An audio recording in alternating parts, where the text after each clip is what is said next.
5वें अध्याय के प्रारंभ में चाणक्य कहते हैं कि स्त्रियों का गुरु पति होता है, अतिथि सबका गुरु है, ब्राह्मण और क्षत्रिय और वैश्य का गुरु अग्नि है तथा चारों वर्णों का गुरु ब्राह्मण है। आगे समझाते हैं कि जिस प्रकार घीसने, काटने, आग में तापने, पीटने, इन चारों उपायों से सोने की परख की जाती है, वैसे ही त्याग, शील, गुण और कर्म, इन चारों से मनुष्य की पहचान होती है। भय से तभी तक डरना चाहिए जब तक भय आए नहीं। आए हुए भय को देखकर निशंक होकर प्रहार करना चाहिए, अर्थात उस भय की परवाह कभी नहीं करना चाहिए। एक ही माता के पेट से और एक ही नक्षत्र में जन्म लेने वाली संतान समान गुण और शील वाली नहीं होती है, जैसे बेर के कांटे। सभी बच्चों का स्वभाव अलग अलग होता है, भले ही वे जुड़वा पैदा हो। बेर के पेड़ पर फल भी लगते हैं और कांटे भी। यह ईश्वर की विचित्र लीला है, जिसे समझना सरल नहीं। जिसका जिस वस्तु से लगाव नहीं है, उस वस्तु का वह अधिकारी नहीं है। यदि कोई व्यक्ति सौंदर्य प्रेमी नहीं होता तो श्रृंगार शोभा के प्रति उसकी आसक्ति नहीं होती है। मूर्ख व्यक्ति प्रिय और मधुर वचन नहीं बोल पाता और स्पष्ट वक्ता कभी धोखेबाज या धूर्त या मक्कार नहीं होता है। साफ साफ बोलने वाला कड़वा जरूर होता है, पर वह धोखेबाज नहीं होता है। मूर्खों के पंडित, दरिद्रों के धनी, विधवाओं की सुहागिनें और वैश्याओं की कुलधन रखने वाली पतिव्रता स्त्रियां शत्रु के समान होती है। यह सांसारिक नियम है कि मूर्ख व्यक्ति पंडितों से ईर्ष्या करते हैं, निर्धन व्यक्ति धनिकों से ईर्ष्या करते हैं। वैश्याएं धर्म का पालन करने वाली पतिव्रता स्त्री से ईर्ष्या करती है और विधवाएं सुहागिनों को देखकर अपने भाग्य को कोसती रहती है। यह एक स्वाभाविक प्रक्रिया है। दूसरों को सुखी देखकर कोई सुखी नहीं होता है। आगे समझाते हैं कि आलस्य से अध्ययन कभी ना करें, क्योंकि विद्या नष्ट हो जाती है। दूसरे के पास गई स्त्री बीज की कमी से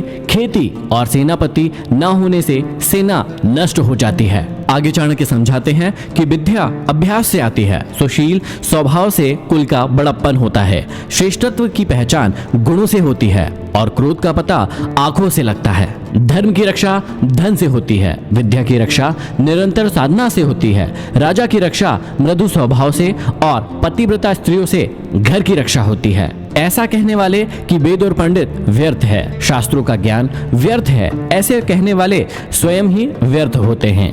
इनकी ईर्ष्या और दुख भी व्यर्थ होता है। वे व्यर्थ में दुखी होते रहते हैं, जबकि वेदों और शास्त्रों का ज्ञान कभी भी व्यर्थ नहीं होता है। आगे कहते हैं कि दरिद्रता का नाश दान से, दुर्गति का नाश शालीनता से, मूर्खता का नाश सद्बुद्धि से और भय का नाश अच्छी भावना से होता है। काम वासना के समान दूसरा कोई रोग नहीं, मोह के समान शत्रु नहीं, क्रोध के समान आग नहीं और ज्ञान से बढ़कर सुख नहीं। मनुष्य अकेला ही जन्म लेता है और अकेला ही मरता है। वह अकेला ही अपने अच्छे और बुरे कर्म को भोगता है। वह अकेला ही नरक में जाता है और परम पद को पाता है। ब्रह्मज्ञानी की दृष्टि में स्वर्ग तिनके के समान है। शूरवीरों की दृष्टि में जीवन तिनकों के समान है।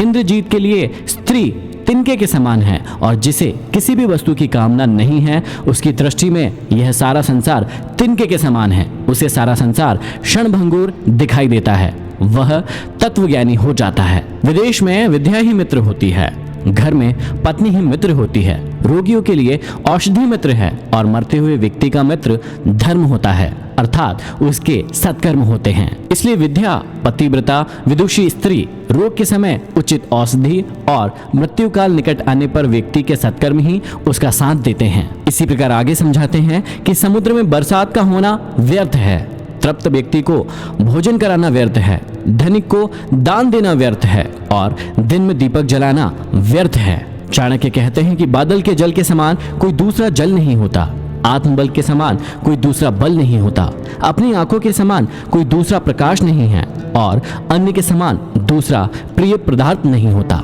निर्धन लोग धन चाहते हैं, पशु वाणी चाहते हैं, मनुष्य स्वर्ग की इच्छा करता है और देवगण मोक्ष चाहते हैं। संसार में सभी प्राणी किसी न किसी अभाव से ग्रस्त रहते हैं। इस अभाव को मिटाने के लिए वे प्रयत्न करते रहते हैं। प्रायः जिस प्राणी के पास जिस वस्तु का अभाव होता है, वह उसी को पाना चाहता है। सत्य पर पृथ्वी टिकी है, सत्य से सूर्य तपता है, सत्य से वायु बहती है। संसार के सभी पदार्थ सत्य में ही निहित होते हैं। यहाँ सत्य की महत्ता का प्रतिपादन करते हुए आचार्य चाणक्य कहते हैं कि यह समस्त पृथ्वी, हवा की गति, सूर्य की तपिश और संपूर्ण ब्रह्मांड सत्य में ही समाया हुआ है। सत्य के द्वारा ही सारा ब्रह्मांड चलाया जाता है और कहा भी जाता है सत्यम शिवम सुंदरम, अर्थात सत्य ही सबसे बड़ा धर्म है, सत्य से बढ़कर कुछ भी नहीं है। लक्ष्मी अनित्य और अस्थिर है, प्राण भी अनित्य है और जीवन भी अनित्य है। इस चलते फिरते संसार में केवल धर्म ही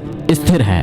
पुरुषों में नाई धूर्त होता है, पक्षियों में कौआ, पशुओं में गीधड़ और स्त्रियों में मालिन धूर्त होती है। ये चारों सदैव दूसरों के कार्य को बिगाड़ने वाले होते हैं। मनुष्य को जन्म देने वाला, यज्ञोपवीत संस्कार कराने वाला पुरोहित, विद्या देने वाला आचार्य, अन्न देने वाला, भय से मुक्ति दिलाने वाला अथवा रक्षा करने वाला, ये 5 पिता कहे गए हैं। अतः समाज में इन्हें पिता अर्थात पालन करने वाला उच्च स्थान दिया गया है। यहाँ पर समाप्त होता है 5वां अध्याय। अब हम बढ़ेंगे 6वें अध्याय की ओर।